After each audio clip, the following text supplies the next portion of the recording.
We are with Dennis Vilovic, who is the CEO of Troop Travel. Hi, Dennis. Hi, Javier. How are you doing? Good. The first question I will address to Dennis is, what is exactly, what Troop Travel is exactly? Yeah, thanks, Javier, for having us today.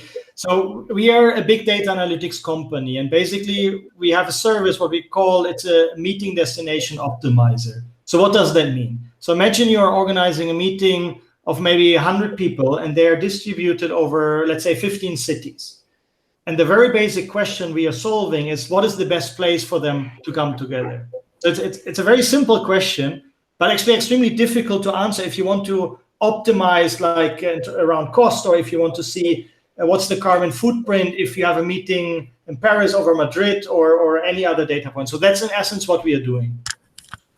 We are trying to determine which could be the post-COVID trends, and one that we think could be a relevant trend is the need to professionalize the organization of meetings and events in the planning phase. In deciding using scientific tools where these meetings and events could be made. Do you think that this is a real trend that will be seen, or even actually you are beginning to see that this is happening? Yeah, exactly. We are already seeing that. So since actually the outbreak of this global crisis we are facing, we have seen a massive increase in customers and interest on our service, because what we can really feel that these meetings and events planners, they are currently asked, like, what do you do that what do you put in place that our people can start having meeting again, and that they are safe while traveling for a meeting or an event. And it's currently very complicated, because a lot of these companies do not have a meeting policy, for example. It's very much based on opinions, everything. And so that's where they see actually a massive opportunity right now to utilize data to take informed decisions, to generate accountability, but as well trust and confidence with your attendees which are traveling for a meeting. So that's really what we are seeing right now. So what we can see is that obviously with the crisis, there will be a cost cutting in terms of not just travel in general, business travel, but also meetings and events. And obviously that means that the ROI of each meeting and event should be higher, and you need a tool to measure this ROI in the terms of the revenue that it could generate. That is on the side of the company, obviously, but also it's incredibly relevant to be capable to measure that on terms of cost.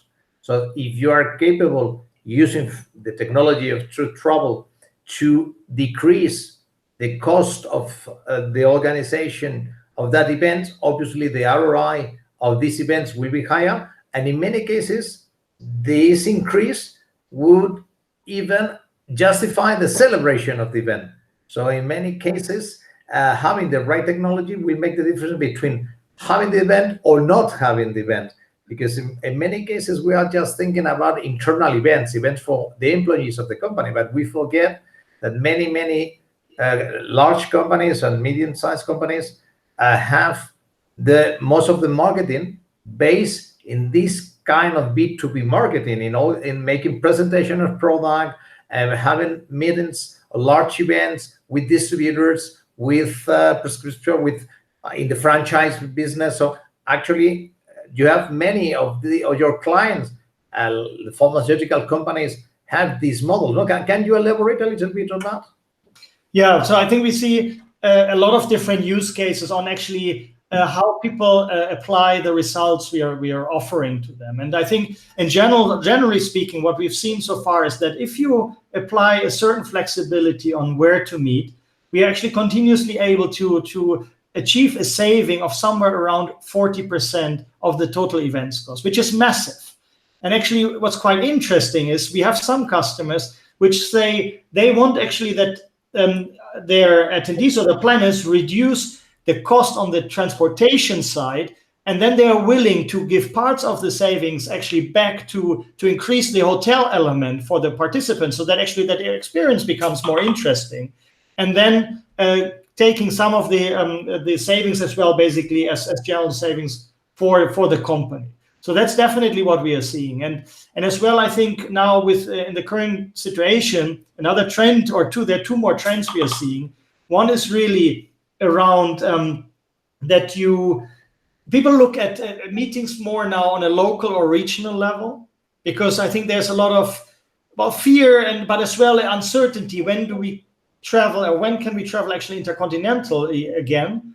So people are really looking now at having the meeting rather like regional first. And secondly, we are looking at combinations of virtual participation and in-person participation. So imagine a sales team meeting, which historically people would have met in one place, but now companies look at it that maybe they bring a group of people, let's say in the US, together in person, a group of people in Europe, a group of people in Asia, and then connect these three groups virtually. So you reduce cost, you reduce as well any problems you may have with terms of travel restriction, etc.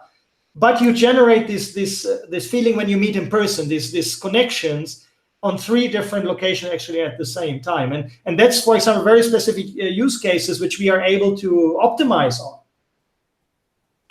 So actually, you are evolving in your product feed to accommodate to this new trend, more virtual meetings. Also, I've heard that you are putting a lot of stress in improving your algorithm with more filters. You previously were already considering all the safety and health issues, but now they are even more relevant and more important than before. So I think you have always insisted in that true travel is not just a question of exclusively cost. It's a question of finding the best answer for the particular needs of each company. Correct. So, I mean, as you say, we always say we optimize, we find the best place for you to meet. And the best could mean many things. It could be the most cost effective, the fastest for the group to reach, maybe the one with the least travel or the one with the least carbon footprint. So, I mean, it really depends on how you decide for you what is the key priority here. And that's what we are doing. We are aggregating data, which then basically we present it to you in such a way that you can actually analyze it. And then it's up to you to take the decision. And that, I think, is kind of one of the success factors we see why these large corporations like us, because for us, for our business model, it doesn't matter whether you have the meeting in Madrid, in Barcelona, in London, or New York. So the data we present you is the real data. It's live data, and there's no influence or no positioning happening from our side. And I think that's the real big value here. And another advantage that you have, True Travel has, is that actually it's a data company, as you have explained. Correct. And that means that you are agnostic in the way your recommendations are fulfilled. So obviously you don't have only clients which are the larger corporation and mid-sized corporation, but also you have open cooperations with travel management companies, with travel agencies that could improve the value proposition that they are providing to their clients using your technology. So at the end, you can actually be in the center of an ecosystem, focus on creating better value for the travelers.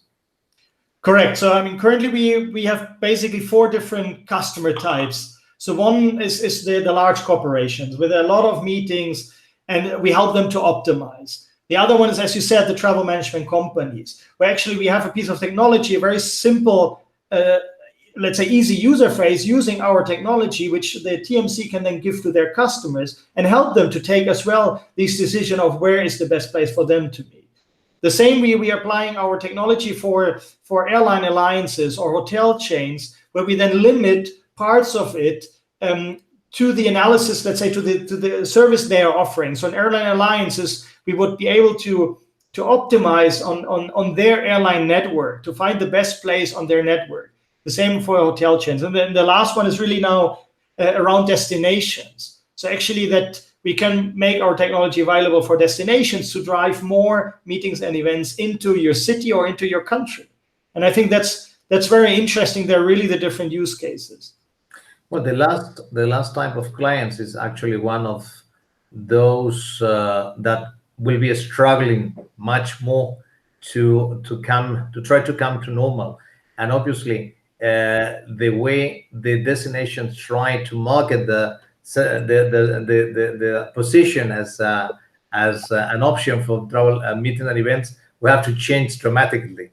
So I think it's the time for just going to the fairs with your wallet and with your brochure. I think it's a little bit over. No, it's now the time to justify with the data, structured data, reliable data, smart data, say, hey, you should choose this destination because it's the perfect fit for what, not just the company as a whole, but for this meeting or this large event that you want to organize, and understanding the purpose of the meeting and using the technology. So I think that probably you are one of the few travel-related companies that are not being badly affected by this crisis that we are suffering.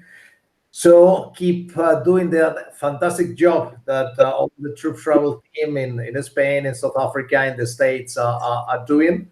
And thanks for your time, Dennis, and all the best. Yeah, thanks a lot, Javier, for having me. Thanks. All the best. Stay safe.